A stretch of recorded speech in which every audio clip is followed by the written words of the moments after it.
Committee बनाई, उन्होंने stake holders को कॉल किया है। तो इस दौरान उन्होंने जो स्टेक होल्डर अपने पॉइंट ऑफ व्यू रखे, तो अल्टीमेटली उन्होंने सुप्रीम कोर्ट की कॉन्स्टिट्यूशन को भी देखा है कि बेसिक स्ट्रक्चर चेंज नहीं कर सकते थे। उन्होंने नई कॉन्स्टिट्यूशन बनाई जिसमें उन्होंने वापस एफिलिएटेड क्लब्स को लाया है। तो जो डिस्ट्रिक्ट क्रिकेट है वो उन्होंने बाहर निकाल दिए, कॉन्स्टिट्यूशन को उन्होंने फ्रेम किया।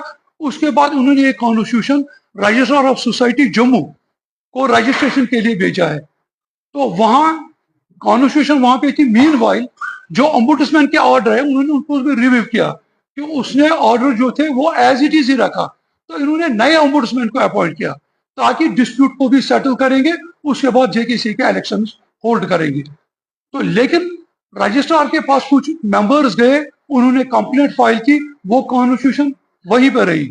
मीनवाइल दो क्लब, एक youth cricket club Jammu, youth cricket club Bhadarwah और यहाँ का कश्मीर क्रिकेट क्लब श्रीनगर, इन्होंने एसएलपी एक फाइल की सुप्रीम कोर्ट में। तो जिस एसएलपी का रिजल्ट 27 अक्टूबर 2025 में सुप्रीम कोर्ट ने जजमेंट पास किया। उस जजमेंट में सुप्रीम कोर्ट ने बीसीसीआई की कॉन्स्टिट्यूशन जो उन्होंने बनाई थी वो अप्रूव की है, वो कॉन्स्टिट्यूशन। और साथ साथ में उन्होंने एक former chief election commissioner AK ज्योति उसको अपॉइंट किया कि वो जेकेसी का इलेक्शन कंडक्ट करेंगे with in the period of 12 weeks.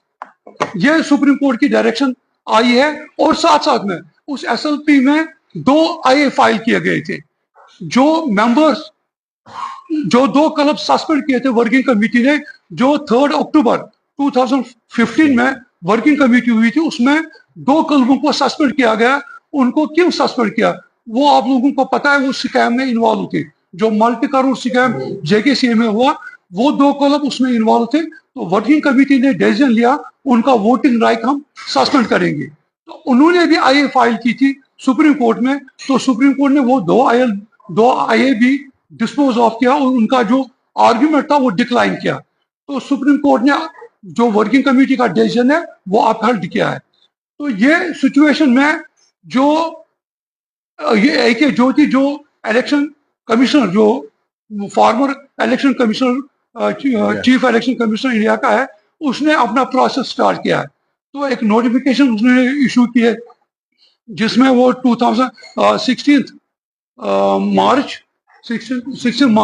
16 जनवरी को इलेक्शन का डेट फिक्स किया गया।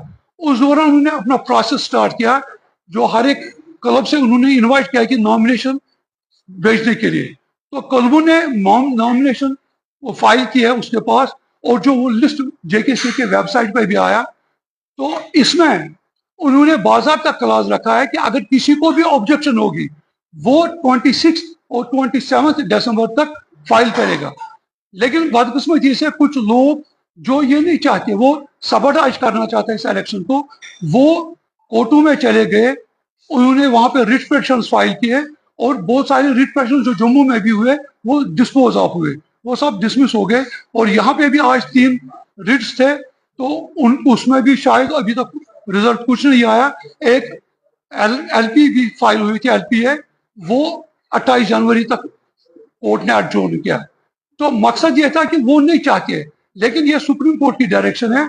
सुप्रीम कोर्ट के डायरेक्शन के हिसाब से इलेक्शन 16 जनवरी को ही हो जाएगा। और साथ साथ में जिस तरीके से डेमोक्रेटिक सेटअप में जो इलेक्टोरल ऑफिसर काम कर रहा है उसको हम अप्रिशिएट करते हैं।